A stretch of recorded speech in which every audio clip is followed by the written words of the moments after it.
Gabriel అనే దేవదూత మరియం గారి దగ్గరికి వెళ్ళి, నీవు ఒక కుమారుని కంటావు, ఆయనకి యేసు అనే పేరు పెడతావు.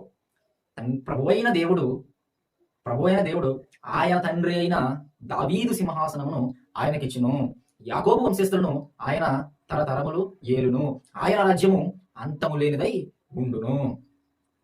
ప్రభువైన దేవుడు ఆయన తండ్రి అయిన, ఎవరి తండ్రి? పుట్టబో అని అతని తండ్రి. గబ్రియల్ దేవత చెప్పింది కదా, యేసు అని పేరు పెడతామని. ఆయన యొక్క తండ్రి అనగా యేసుక్రీస్తు వారి యొక్క తండ్రి. ఎవరి తండ్రి? దావీదు. ఈ యొక్క దావీదు యొక్క సింహాసనాన్ని ఎవరికి ఇస్తారట? యేసుక్రీస్తు వారికి ఇస్తారట. ఎవరు ఇస్తారట? ప్రభువైన దేవుడు. ప్రభువైన దేవుడు దావీదు సింహాసనాన్ని యేసుక్రీస్తు వారికి ఇస్తారు అనేది వాగ్దానం చేశారు. మరి ఎక్కడది చూద్దాం ఇప్పుడు. ఈ విధంగా ఉంటుంది, యెహోవా నాకు ఇలాగ సెలవిచ్చుచున్నాడు, దావీదునకు నీతి చిగురు పుట్టించును. దావీదునకు నీతి చిగురు పుట్టించును. అతడు రాజై పరిపాలన చేయను. ఎవరు?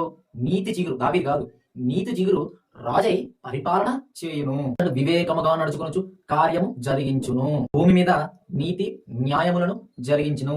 ఆ దినములలో యోదయ వారు రక్షణ పొందుతారు. యెహోవాయే మనకి నీతి అని అతనికి పేరు పెట్టుదురు. ఎవరికి? దావీదునకు పుట్టించిన నీతి చిగురునకు. ఈ ప్రవచనం ఎక్కడుంది? ఇక్కడ ఇర్మియా గ్రంథంలో ఇవ్వబడిన ప్రవచనం గబ్రియల్ అనే దేవదూత అక్కడ చెప్తుంది.